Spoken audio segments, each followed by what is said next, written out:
Salut à toi. Alors aujourd'hui on va te montrer comment tu peux créer et envoyer des campagnes email avec Sendinblue. Tu peux directement aller en haut à droite sur créer une campagne email, puis la nommer avec justement un nom sur lequel tu peux te rappeler, quelque chose d'utile, que tu peux t'en souvenir facilement. Donc test tutoriel 281 pour nous, puisque c'est un tuto et un test en même temps.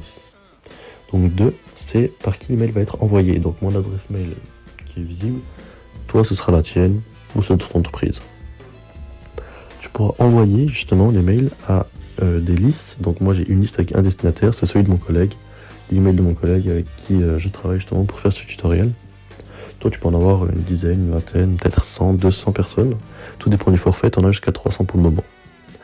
L'objectif de la campagne, tu vas pouvoir détailler sur quoi ta campagne va porter. Donc moi je te conseille de mettre vraiment quelque chose d'accrocheur sur ce petit texte. Il faut vraiment que le destinataire ait envie de lire ton mail. Trouver l'accroche, c'est vraiment quelque chose qui facilitera le stade de tes mails en fait. Le taux d'ouverture de tes mails. Tu auras une prévisualisation du texte aussi que tu peux ajouter. Un petit texte que tu peux mettre en dessous pour justement soutenir ton objet. Tu peux directement enregistrer. Le design, donc là tu peux créer le contenu de ton email. Tu as divers templates disponibles, des modèles de mise en page aussi. Tu peux aussi mettre ton code, voilà, donc un éditeur HTML et CSS. Donc nous on va prendre peut-être cette template là. Elle a l'air pas mal, c'est bien. Alors nous on va pas la faire entièrement, mais on va te montrer justement qu'est-ce que tu peux faire principalement. Donc là tu peux voir à gauche, il y a tout ce qui est possible de faire sur différentes segmentations. Tu peux aussi drag and drop, du coup c'est vraiment simple. En enregistrant, dès que tu as fini, tu enregistres. Tu peux passer aux paramètres avancés.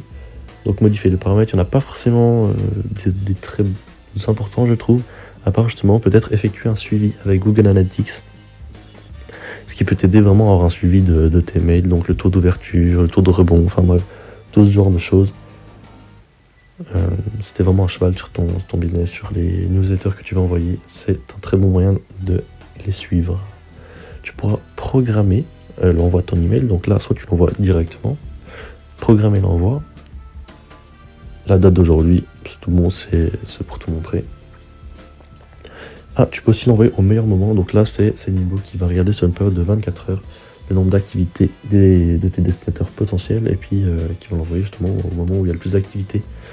C'est aussi un moyen de le faire. Donc là, on a l'aperçu du test. On va directement l'envoyer. Tu as l'aperçu de ton mail. On sélectionne notre collègue et on envoie. Donc là, ton email a été envoyé. Donc maintenant, tu sais comment créer ta newsletter et l'envoyer avec Sendinblue.